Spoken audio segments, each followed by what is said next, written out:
Kenalin, nama aku Anissa Erdianda Yuningsi dengan NIM 2024010033 dari program studi Agribisnis Universitas Sarjana Wiyata Mahasiswa.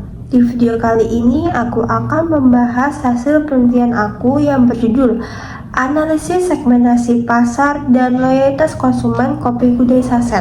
Topik ini aku angkat karena kopi instan, khususnya kopi gudai, itu udah jadi bagian dari keseharian mahasiswa. Mulai dari ngerjain tugas, begadang, sampai sekedar nemenin santai. Nah, di video ini aku bakal jelasin mulai dari latar belakang, metode survei, hasil penelitian, sampai analisis segmentasi pasar dan loyalitas konsumennya. Jadi, yuk kita langsung masuk ke pembahasan intinya ya. Pertama, aku akan mulai dari pendahuluan. Kopi instan merupakan salah satu minuman yang sangat populer di kalangan mahasiswa. Alasannya itu sederhana, praktis, cepat disajikan, dan mudah ditemukan. Di tengah aktivitas perkuliahan yang padat, kopi bukan cuma jadi minuman penghalang kantuk, tapi juga menjadi kebiasaan sehari-hari. Hal ini tuh membuat persaingan produk kopi instan tuh di pasaran semakin beragam, baik dari segi merek, harga, maupun varian rasa. Salah satu produk yang cukup dikenal adalah kopi gudai saset. Produk ini mudah ditemukan di minimarket, warung, dan juga memiliki banyak varian rasa yang menarik, terutama untuk kalangan anak muda. Namun, tingginya konsumsi kopi instan belum tentu selalu mencerminkan kepuasan dan loyalitas konsumen. Oleh karena itu, penelitian ini dilakukan untuk mengetahui karakteristik konsumen, tingkat kepuasan, serta loyalitas konsumen mahasiswa terhadap kopi gudai saset. Selanjutnya, aku akan masuk ke metode survei. Penelitian ini menggunakan metode survei dengan tujuan untuk mengumpulkan data secara langsung dari konsumen. Pengumpulan data dilakukan menggunakan kuesioner online melalui Google Form. Metode ini dipilih karena lebih praktis, mudah diakses oleh responden, dan mempercepat proses pengumpulan data.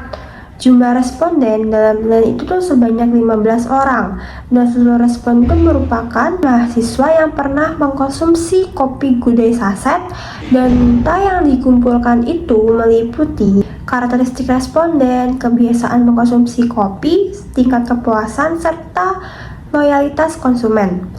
Hasil dari kuesioner ini kemudian diolah dan disajikan dalam bentuk uraian sederhana sebagai dasar pembahasan dan penarikan kesimpulan. Baik, selanjutnya aku akan masuk ke hasil penelitian sekaligus pembahasannya mengenai analisis segmentasi pasar dan loyalitas konsumen kopi gudai saset.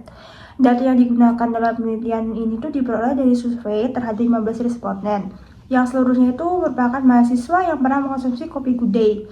Karena responden memiliki pengalaman langsung terhadap produk, maka jawaban yang diberikan itu dapat menggambarkan kondisi konsumen secara nyata.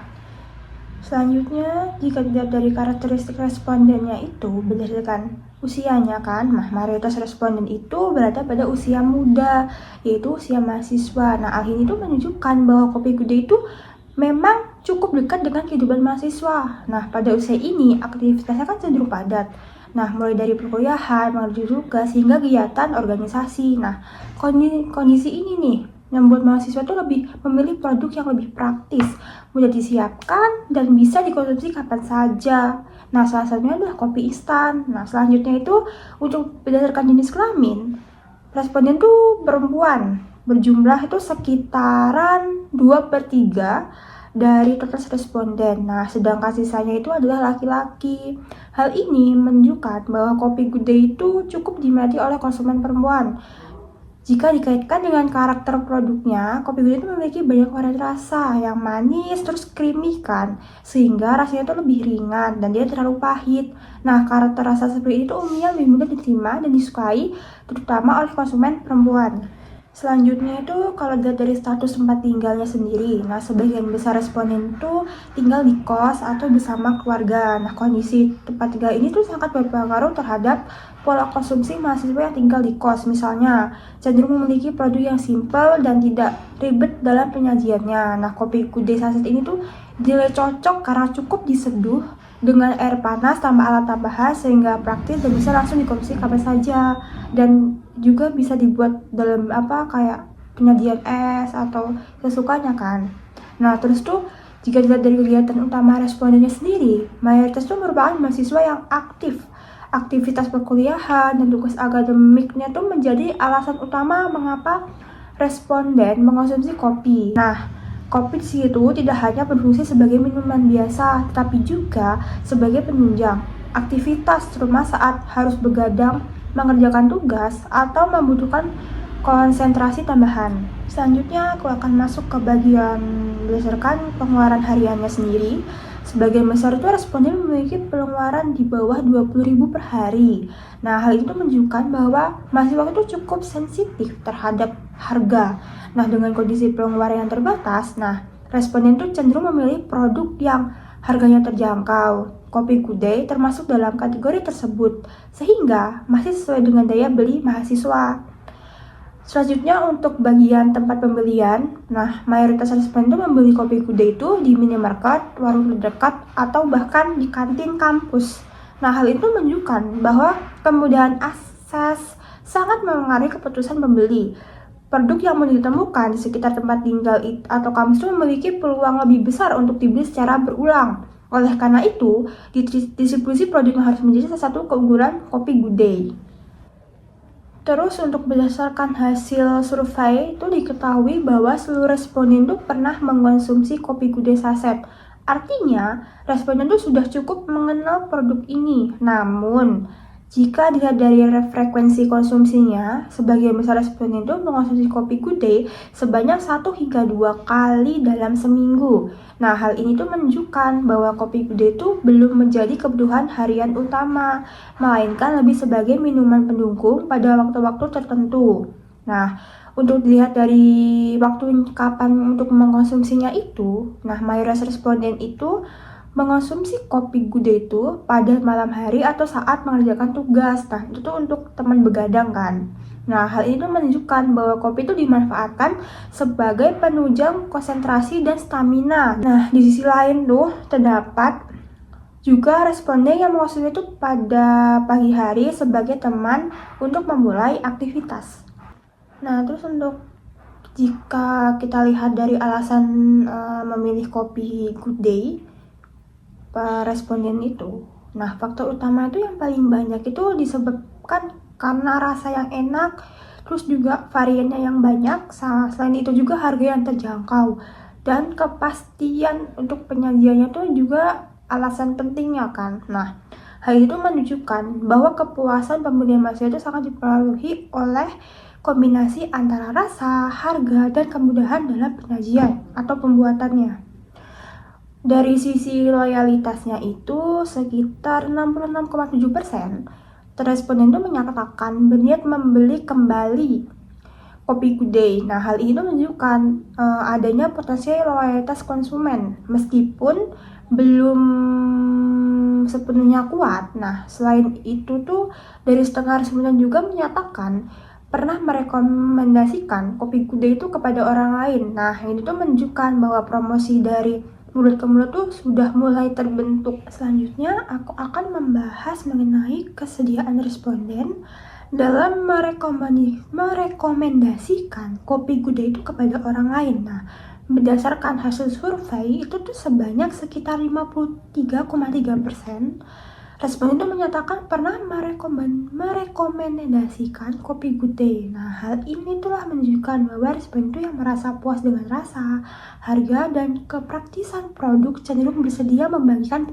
pengalaman kepada orang lain. Nah, sementara itu 26,7% itu responden itu menyatakan belum pernah merekomendasikannya. Nah, dan untuk 20% respondennya itu masih merasa ragu. Nah, keraguan inilah yang menunjukkan bahwa meskipun kopi Kude memiliki citra yang cukup baik, sebagian konsumen tuh masih mempertimbangkan pilihan produk lain. Nah, oleh karena itu, tingkat loyalitas konsumen dapat dikategorikan sedang, namun tetap memiliki potensi untuk ditingkatkan melalui peningkatan kualitas produk dan strategi promosinya. Selanjutnya, untuk berdasarkan tingkat kepuasan, nah sebagian besar responden itu menyatakan cukup puas hingga puas terhadap Kopi Good Day. Kepuasan ini terutama berasal dari mana sih? Dari rasa, produk, dan kemudahan untuk penyajiannya. Namun, masih terdapat beberapa responden yang merasa kurang puas, nah sehingga menunjukkan bahwa masih ada ruang untuk perbaikan ke depannya. Kemudian, jika dilihat dari kemudahan menemukan produknya, nah sebagian besar responden tuh menyatakan bahwa kopi good itu sangat mudah ditemukan di sekitar tempat tinggal manapun, bisa di kampus, di supermarket, atau di warung-warung dekat. Nah, sebanyak 73,3% responden menyebutkan bahwa produk itu tuh mudah dijumpainya ya. Yang aku sebutkan tadi kayak di minimarket, terus kayak toko terdekat, ataupun di kantin gitu kan. Nah, hal itu menunjukkan bahwa Kopi Good itu memiliki distribusi yang baik dan merata, sehingga memudahkan konsumen untuk membeli kapan saja saat mereka membutuhkannya. Selanjutnya itu, jika terjadi kenaikan harga, karena sebanyak 60% responden itu menyatakan masih akan membeli Kopi Good Day, meskipun harganya akan naik sedikit. Nah, namun terdapat juga responden yang masih ragu-ragu memilih tidak membeli. Nah, hal ini tuh menunjukkan bahwa meskipun Kopi Good Day diminati, harga tetap menjadi faktor yang sangat sensitif bagi mahasiswa.